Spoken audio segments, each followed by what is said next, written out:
views and opinions expressed in the following program are those of the hosts and guests, and not necessarily those of the staff and management of WWDB-TV.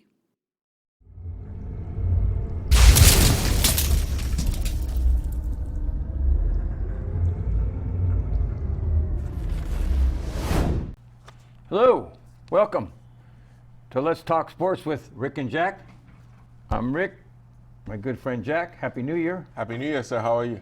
Great, super. So many sports that my eyes are red all the time. I mean, so much going on in sports that we got a lot to talk about today. But first, I want to welcome our audience in. Thanks for being involved. Thanks for sharing. Thanks for growing our audience. We're very, very grateful for your participation in our shows and your viewership. It really shows, and we thank you. Thank you for the likes. Thank you for sharing it with your friends and subscribing to WWDBTV.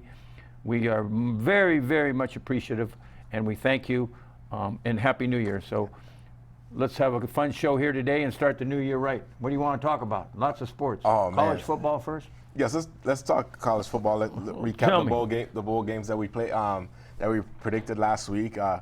It's like basically we let you know that Oklahoma was gonna show up. We let you know Texas was gonna show up and do their thing.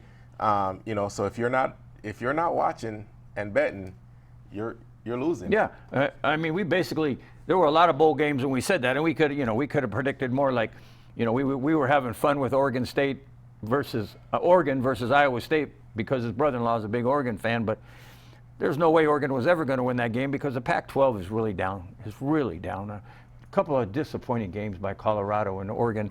I mean, they really made the Pac-12 look bad.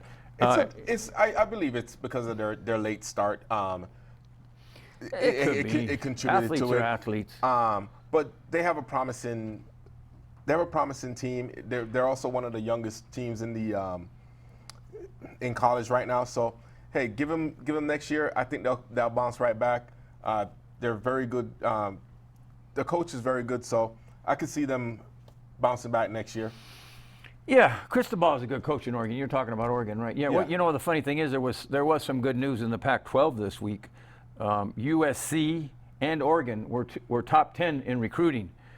Actually, USC got the top recruit in the country, defensive end from Corona area. I think it's Centennial High School.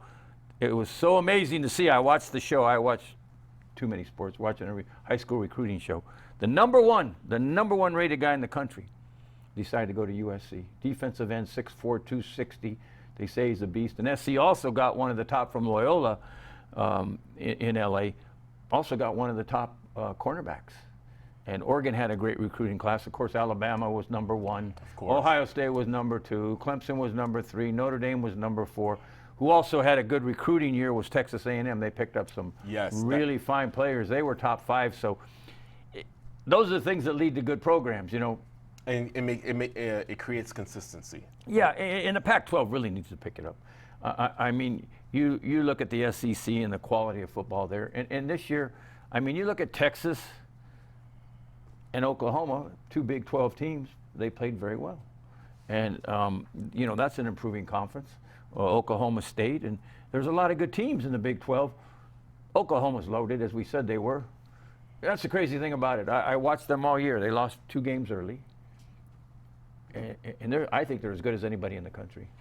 I believe so, too. I can just imagine. I can't wait to see what they build up on this season until next. Hopefully we're in a position where, basically their schedule can be right on time to open up the season, Yeah, let's hope everything starts on time. It would be great and be fair to everybody. It was a disjointed year, but I really found that in these big playoff games, I found the speed, having the team speed and talent is really important. Oklahoma, very fast football team. Alabama, speed with talent. And Ohio State we both took Clemson in the game, didn't we? Yeah.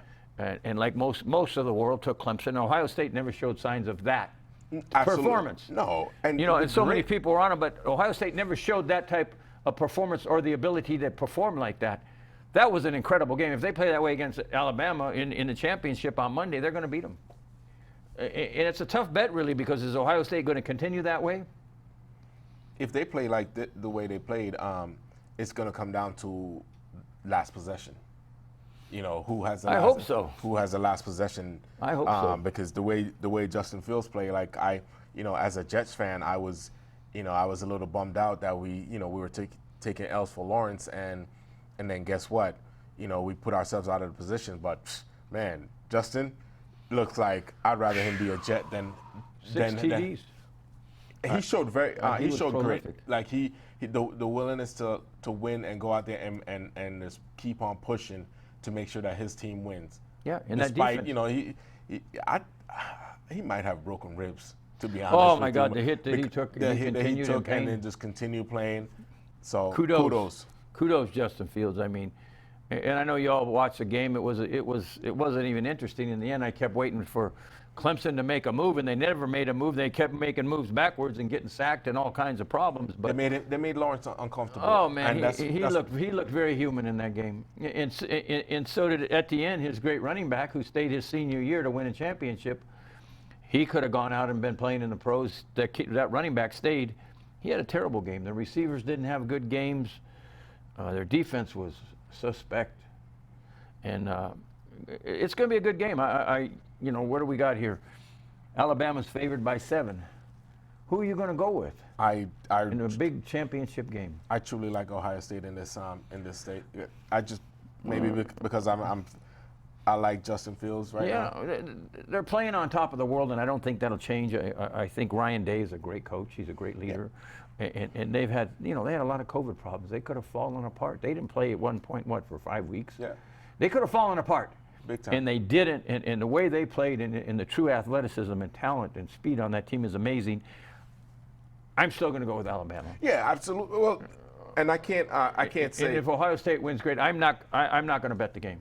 No, I'll It's I'll not the definitely kind of stay away game from I it. bet. Because as much as I want to pick Ohio State, am I gonna say Mac Jones is not gonna show up and Devonta Smith is just there? I'm gonna win the Heisman, but I'm just not gonna show up for a championship game. Najee, you're gonna have a tough time. Stopping him. There's a lot. Najee Harris. I mean, and they got so many other guys. You look at their cornerback, Surtain. His father played in the NFL. You can't even pass the ball his way. I mean, he's the number 1 corner that's going to get drafted. So Alabama's loaded. And again, I look at speed. Speed really caught my eye this year. Teams with great speed have been successful, but I'm not going to bet the game. Are you going to play the game? No, I'm going to stay away from this one. I'm not even going to bet the because it's crazy thing. I know it's -7, but in my eyes it's a toss-up. It's 2 of the best teams basically survived to go into the championship, and they're both won convincingly to get there. So it's either team's game. I'm staying away from that one. I want to keep my money. Yeah, Ohio State with that passing game that they showed and that great running back, Trey Sermons, he is coming to his own over the course of the year. And, you talk about playing enough games, kid comes out of Oklahoma. He wasn't great in the beginning of this year for Ohio State, but the last 2 games he's been a beast. And he's got so much confidence. He's jumping up and getting in guys' faces. And I mean, that's a tough team in that defense. It's going to be a good game. I know Alabama's concerned and watching a lot of film, and I think it's going to be a good game. But I'm not even going to bet the little teasers who's going to score first and all that. I'm just going to sit down on Monday, 5 o'clock, and enjoy the game. Absolutely. Our biggest thing about the bowl season, and there were some good teams, was that we wanted to give you a couple winners, and we did that. And that's a big thing with us. We were adamant about Texas rolling in that game and winning it and covering, and also Oklahoma. Oklahoma was for the bowl season for me was whatever extra coin you got, just put it on that game, because there was no way that Florida was going to play with Oklahoma. And we talked about it on our last show, and I knew that going in. And one of the things that we didn't know on the other side of the coin is that Cincinnati would play Georgia so tough. Georgia wins that game on a 56-yard field goal at the end of the game. Yeah, but we also said Cincinnati had them beat. So, but we also said that they shouldn't have been. What's his name on ESPN that said they should have been. Joey Galloway. Should have been. He was touting them. Yeah, no, but this also showed that they shouldn't have been in there. So well, the thing about it is you can figure it out any way you want, but the bottom line is that Georgia didn't show up in the first half. And they got way behind, and they shut down Cincinnati in the second half and came and won the game. Hey, there's no such thing as moral victories. But good you either win or you lose. Yeah, exactly. And Cincinnati lost, and again, they're not top 5, and Georgia's better than them, and Georgia didn't even play well, to be honest. Had a very bad first half. And I guess Cincinnati had something to do with that. But good teams adjust, and that's Yeah, what Georgia did. and they did, and they controlled the second half. Yes. You know, in running the football very well. But that was a fun game to watch. And, you know, then again, our team, you know, our good team that we love, that we kind of took under our wing this year, Coastal Carolina. I know. I think goes out and loses to, you know, Louisiana. There you jinxed them. I did, man. You put them on a pedestal, and that was a game with a blocked field goal at the end that they could have tied. But, you know, Coastal Carolina played tough this year. Absolutely. They're a scrappy team. And another team that, when it counted, really went out and won was Texas A&M. You know, Jimbo Fisher's a great coach. He had another good recruiting year, very good recruiting year. He's building that program. He was great at Florida State. They haven't been close to it since he left. Texas A&M, watch out. They're going to have a big year next year. It's going to be fun. Teams like Oklahoma, Texas A&M, of course, Alabama's always good. Clemson will, you know, lick their wounds and be good again. Ohio State, Notre Dame. And that's the amazing thing when we talk about speed. Did you notice the one thing that Notre Dame missed that they didn't have? Team speed. No, they were. That is what they didn't have, and the top teams have it. And it never showed out more this year than what you saw. Notre Dame was a power team, and they beat everybody with their power attack, offensively and defense, being stronger than everybody else, being more powerful. They weren't a quick football team. Not at all, and that's how they got beat. Yeah, they're quick enough to beat a lot of teams. They're fast enough, but speed. My main topic this year was speed. Teams with speed and talent won. Teams with talent and average speed in the end lost. So it was fun, and this last game will be fun. Enjoy it. Let us know what you're going to do, what side of the table you're going to take. College football, though, you know, it was a tough year with the pandemic and teams starting late. It was fun. Oh, absolutely. I ended up having a lot of fun with it. And in the end here, some of those bowl games we watched, it was fun. It was fun getting winners and, you know, making a few dollars doing it. Yeah. Good for you. Yeah, I can't complain. Alabama, pick one. You got to pick somebody. We don't have to I'm like Ohio State. I'm going to go with Ohio State, but just because I like Justin Fields. But I said, like, this is a toss-up game. I won't even put any coin on it. You can't dismiss Mac Jones, Harris, and Smith. You know, so it's plus a cast of many. Yes, exactly, and not to mention, you know, anytime Saban's coaching a championship game, you're expecting him to win. You know, it's his to lose in a sense. Yeah. So we'll see. It'll be fun. Anyways, we're going to take a quick break. Thanks for watching. Again, thanks for being part of our audience. We are very grateful to have so many followers. We thank you again. Thanks for liking us. We're going to take a quick break, pay some bills, and we'll be back with, we'll talk a little bit of NBA and college basketball and who we think is going to win the Heisman Trophy. We'll be right back at you. Thanks for watching. Bob Allen Golf has a full tour shop for all of your repairs, including re-gripping, reshafting, loft and lie adjustments, whatever you need. Bob has the only full swing simulator in Las Vegas. Get your next set of golf clubs custom fit right here at Bob Allen Golf, located at 6415 South Fort Apache, Las Vegas, 89148. With Bob Allen Golf, your game is in the bag. Welcome back to Let's Talk Sports with Rick and Jack. Of course, I'm Rick, he's Jack. This is the last half of the show today. It was fun talking about college football and the bowl games. And to finish up with college football quickly, it's been a fun year. It is. Who's going to win the Heisman? Tuesday it's announced. It's already been voted, but who's going to win? I'm thinking, I really think this is the year that they go away from the quarterback and more along the line of the actual best player, which I really think is Smith. Yeah, I agree with you. I think this is the year they're gonna go against the norm, because, you know, obviously it's a COVID year, but it's Smith's to lose. Yeah, I agree with you. Prolific year. The guy is an unbelievable talent. It's going to be fun to watch him against those Ohio State defensive backs. We're going to see how really good he is because Ohio State's got a couple of great corners. That Surtain is, again, He comes from royalty. His father played in the NFL. That's going to be fun watching. They'll probably match him up. But I think Smith is going to win the Heisman. You know, the Trask kind of fell out of it. Jones he's good, but you know, I don't know. I think the most prolific guy is definitely Smith. So let's see what happens, and we'll be able to talk about it next week.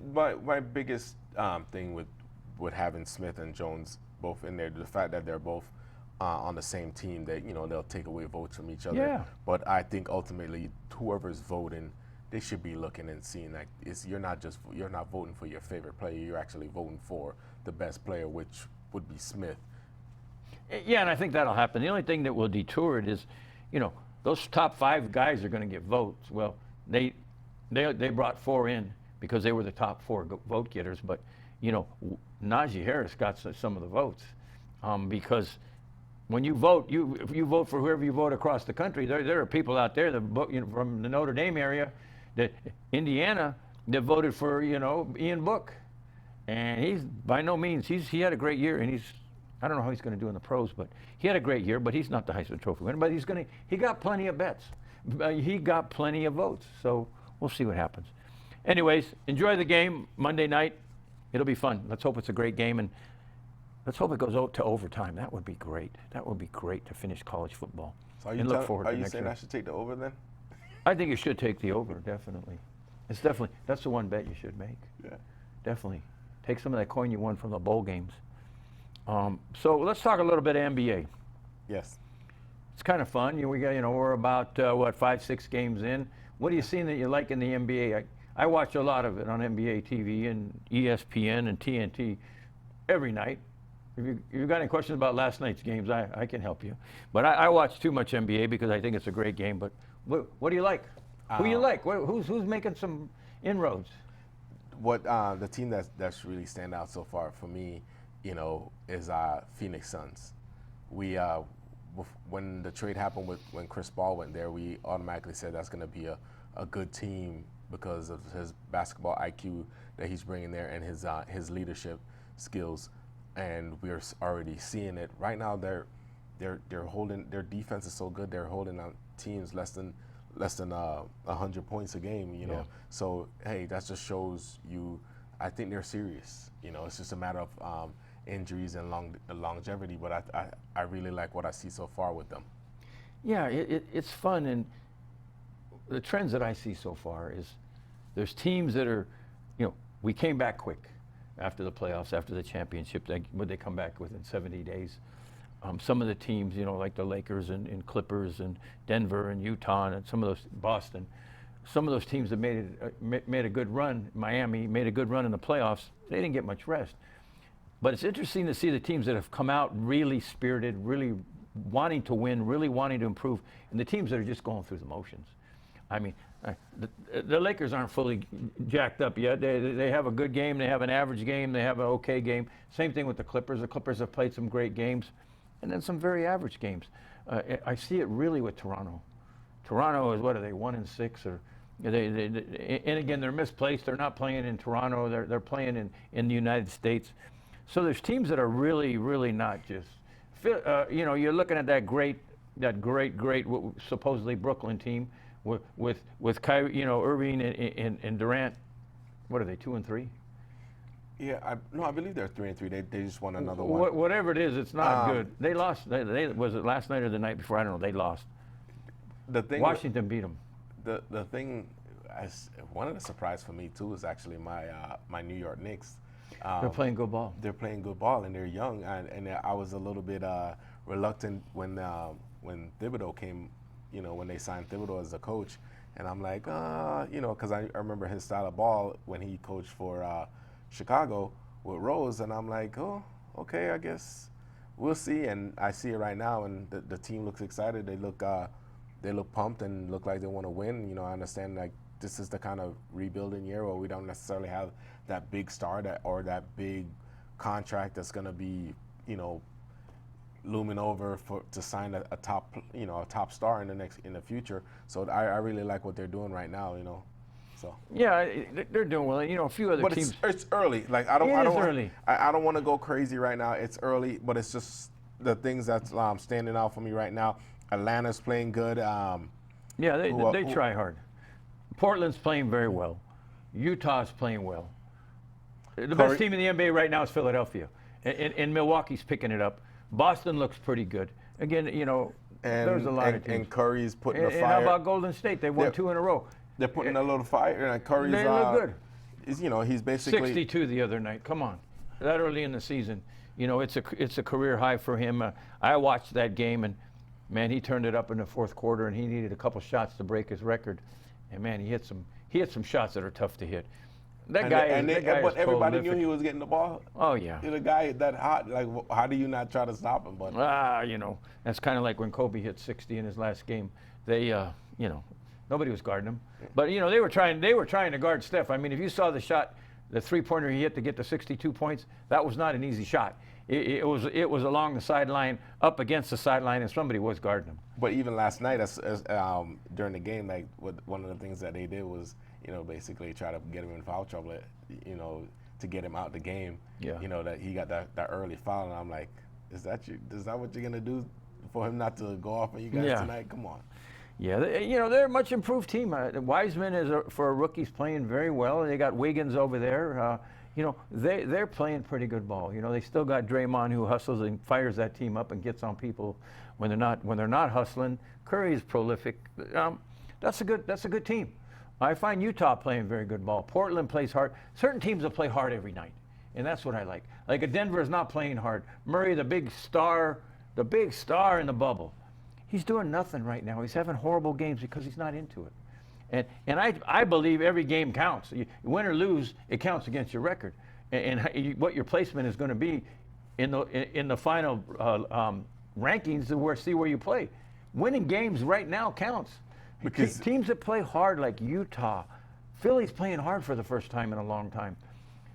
Those guys, Portland, they want to win. Because they want to win games. Because you never know if they need to stop the season for a month to whatever the case is, so you end up losing, 20 games or so. And you basically, man, you gave that one up, that second road game or that first home game. There's whatever 72 games this year, and I'm telling you what, every game counts. And if you're sitting at 1-5 right now, you better get with it, because that easily could turn into 2-10, and you end up missing the playoffs. And there are a lot of teams that aren't playing hard right now. And injuries play a big part. Absolutely. Hey, look at Durant. He's out for 4 games now, COVID related. Guys getting hurt. Their fellow player Dinwiddie tore his knee up. That was their number 3 guy. Dinwiddie is out now. He just had the operation. So injuries play a big part in the NBA. That's, up and down that floor, rough game. They're stepping on each other's feet and spraining ankles. And you're constantly jumping and shooting. NBA's tough. Yeah. And they're playing, 4 games a week. So we love NBA. I'm a big NBA fan. I love NFL, of course. But NBA is something that I watch nightly. I keep up with it. I like to bet on it, actually. I play parlays. I play a specific game every night. I had Philadelphia last night. I knew that they were going to cover whatever it was, 10 points. I think they won by 18. There's always going to be certain games every night, and watch for that. But we're going to talk more about that on our NBA show. As soon as we're done with the NFL playoffs, we're going to go right into the NBA season. We're going to have a weekly NBA show that analyzes ball clubs, analyzes how to bet. I'm going to give out a lot of tips. We're going to give out a lot of tips on how to bet NBA, because you can make money. And actually, I've helped a lot of my friends and family make money betting on NBA. So that's going to be fun. I know you're looking forward to having an NBA show. And absolutely. I'm looking more forward to it than I think football. I love NBA, and to have a show once a week is not enough. But as it becomes more popular and you watch it more and we have more success, we might have 2 or 3 shows a week on NBA. But it's fun. It's early. Let's keep watching it, and look forward to our show coming up in a few weeks. As soon as the NFL concludes, we probably will start that right before the Super Bowl, I think. Yeah. Because that's only going to be 1 game to analyze in the NFL. So we're looking forward to the last few weeks in the NFL. We'll watch our show, our NFL show. We have lots of picks. I have some really good news for you on the NFL show. So please tune into that. Please tune into our NFL show today. Later on, it's a different segment. You will really enjoy it, because there's a lot of good information coming to you. Let's just finish up this particular show before we get into NFL, college basketball. I can't do it. I can't do it. There's two good teams. It's so hard to get into. It's so hard to get into right now because, like, you took the words right out of my mouth. Too many games being canceled, so it's like, can March Madness hurry up and get here? So you know, like, or you know, do they need the time to figure out what they're gonna do? Because I can't wait for them to just have the tournament, and that's when I have my most fun and I make my most coins. So. And that's going to be interesting. Or is it going to be in the bubble? They're talking about it being in the bubble hope so, in Indianapolis. Let's see if that happens. All 67 teams there. Let's see what happens. I don't think that's written in stone yet, but you know, there's two teams, Gonzaga and Baylor, that are far superior to everybody else. And you know, teams like Kentucky and North Carolina and Duke actually, like Duke's not even playing. They're not playing well. Those guys aren't even. Villanova is good again, but you know, they've put the program aside for a week or so. I mean, it's college basketball's all over the place. The funny thing is you know, I even watch women's college basketball because I enjoy it. They're playing more games than the men because I think they're more faithful to the task of staying clean and not wandering out of your circle and washing hands and all that. And staying tight knit and not going out. And so you know, I think that's fun too, but the top teams there, of course, you know, Connecticut's good again, Baylor's good again, Notre Dame's good again. So that's women's basketball. Yeah, the usual. See, you know, college, Gonzaga was #1 last year when they shut it down. Let's see how they do. But thank you very much for watching today's show. A lot of sports to talk. College football, again, was a great year. Enjoy the game. Enjoy the game Monday night. We appreciate you. We thank you. Appreciate you liking our show. Thanks for following WWDBTV. Thanks for joining, becoming a subscriber. Thanks for sharing. The show is really building momentum, and we will continue with our sports show throughout the year. The only thing that's going to change for us, as I say, when football's over, we'll have an NBA show. But thanks for watching. We appreciate you. We thank you. And have a prosperous New Year's.